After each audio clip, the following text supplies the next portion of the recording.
ಶ್ರೀ ಮಹಾಲಿಂಗೇಶ್ವರ ದೇಗುಲದ ವಠಾರದ ಮನೆಗಳ ತೆರವು ಕಾರ್ಯಾಚರಣೆ ಮುಂದುವರೆದಿದೆ. ಕೆಲವರ ವಿರೋಧದ ನಡುವೆಯೂ ತೆರವು ಕಾರ್ಯಾಚರಣೆ ನಡೆಯುತ್ತಿದೆ. ಈ ನಡುವೆ ಕಾರ್ಯಾಚರಣೆಯ ವೇಳೆ ರಾತ್ರೋರಾತ್ರಿ ಶ್ವಾನ ಪ್ರೇಮಿಯೊಬ್ಬರ ಮನೆಯನ್ನ ಆಡಳಿತ ಮಂಡಳಿ ಕೆಡವಿ ಹಾಕಿದ್ದು, ಮನೆಯೊಳಗಿದ್ದ 4 ನಾಯಿ ಮರಿಗಳು ಸಾವನ್ನಪ್ಪಿದೆ ಎಂದು ಹೇಳಲಾಗಿದೆ.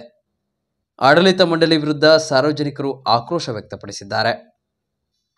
60 ಕೋಟಿ ರೂಪಾಯಿ ವೆಚ್ಚದ ಮಾಸ್ಟರ್ ಪ್ಲಾನ್ಗೆ ಪೂರಕವಾಗಿ ಶ್ರೀ ಮಹಾಲಿಂಗೇಶ್ವರ ದೇಗುಲದ ವಠಾರದ ಮನೆಗಳ ತೆರವು ಕಾರ್ಯಾಚರಣೆ ಮುಂದುವರೆದಿದೆ. ಈಗಾಗಲೇ ಬಹುತೇಕ ಮನೆಗಳನ್ನು ತೆರವುಗೊಳಿಸಲಾಗಿದೆ. ಈ ನಡುವೆ ರಾತ್ರೋರಾತ್ರಿ ಶ್ವಾನ ಪ್ರೇಮಿಯೊಬ್ಬರ ಮನೆಯನ್ನ ಕೆಡವಲಾಗಿದೆ.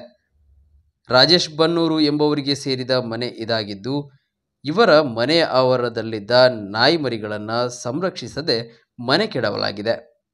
ಈ ವೇಳೆ ಮನೆಯೊಳಗೆ ಸಿಲುಕಿ 4 ನಾಯಿ ಮರಿಗಳು ಸಾವನ್ನಪ್ಪಿದೆ ಎಂದು ಹೇಳಲಾಗಿದೆ.